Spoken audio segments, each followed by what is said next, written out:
4, 3, 2, 1.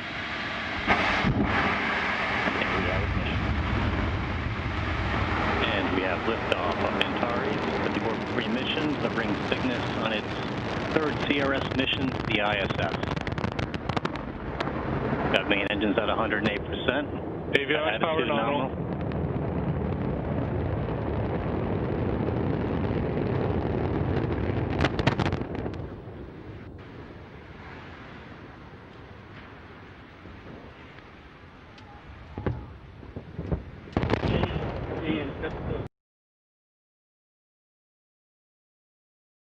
The possibility that trouble may develop with the Atlas or the Redstone during the countdown or during the takeoff is looked squarely in the eye by the astronauts and the engineers behind Project Mercury.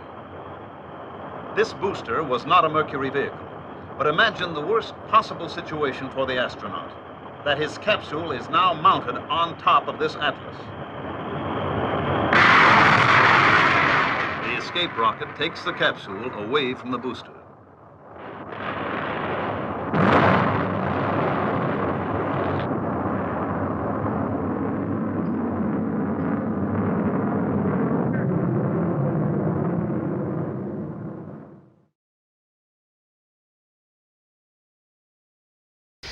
Neuf, 8, 7, 6, 5, 4, 3, 2, unité, feu. Allumage.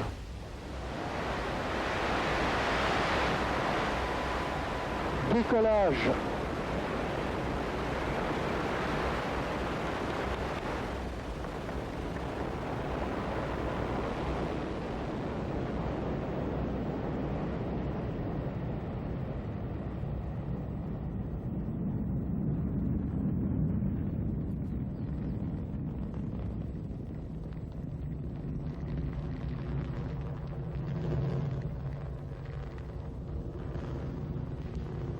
Tous les paramètres propulsifs sont normaux et la trajectoire est normale. 37 seconds into the launch, the onboard computers decided 501 was 90 degrees off course.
Successfully, and the flight proceeded according to plan for some distance. During this time, the missile was stable in pitch, yaw, and roll.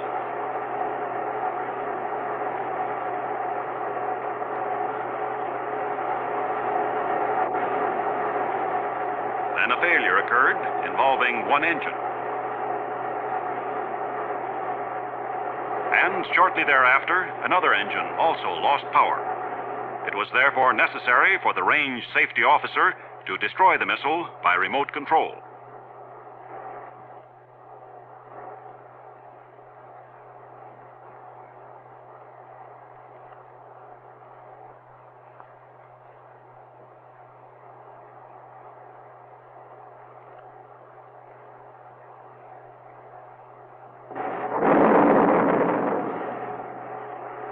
Debris from the missile fell on the test base and in the sea just offshore from the base.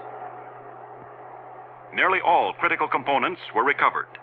These parts and data radioed to the ground during flight were studied to isolate the exact cause of the trouble.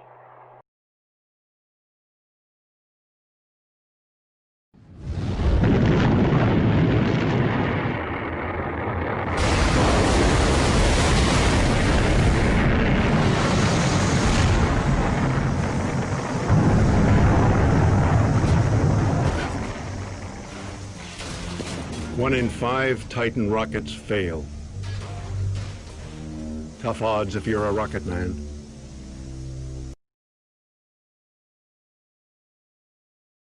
Minus 10, 8, 7, 6, 5, 4, 3, 2, 1.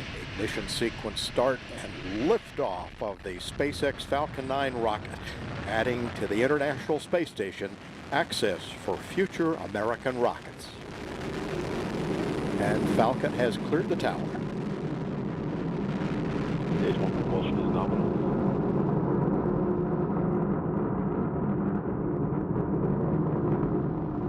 Vehicles programming downrange.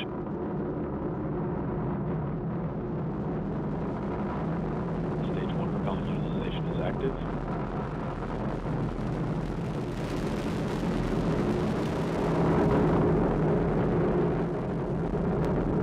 Power and telemetry nominal.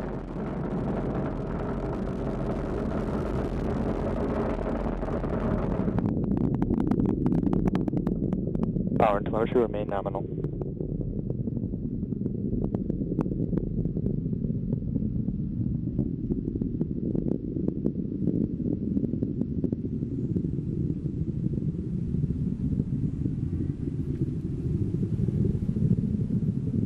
Impact chill has begun. T plus 2 minutes. Altitude 32 kilometers. Speed 1 kilometer per second. Downrange distance 13 kilometers.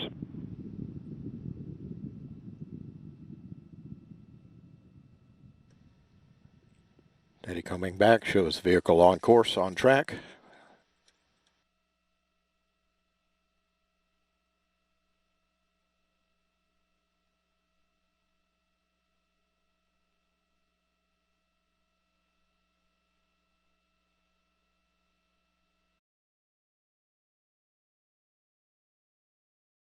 After nearly a year's delay posed by its liquid hydrogen fuel, the mighty Centaur is on its pad at Cape Canaveral for a maiden flight. It is to be boosted into space by an Atlas for a 15-minute flight, a flight scheduled to study the performance of the temperamental hydrogen fuel. The Centaur is designed to put a payload of more than a ton on the moon or 1,000 pounds in the vicinity of Mars or Venus. The first few seconds of the shoot go without incident. The Centaur climbs to 30,000 feet, then malfunction.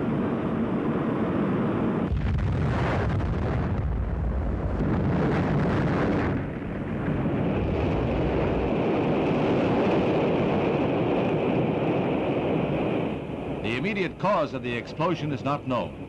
But if it happened in the Atlas booster, it means a probable delay for the next U.S. orbital flight by astronaut Malcolm Carpenter. Long-lens cameras capture pieces of the wrecked missile falling into the sea, falling like a wounded bird. However, in the race for space, scientists find progress in every failure.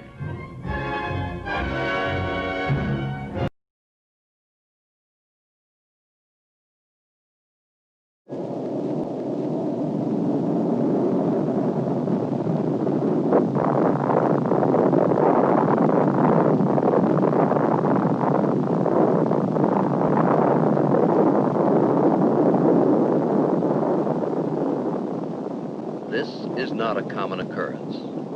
In this case, there were no human casualties. The catastrophe was not the result of individual carelessness, but it could have been. In a situation with human lives at stake, disaster is a potential, and lives are at stake, even your life, wherever toxic propellants are handled.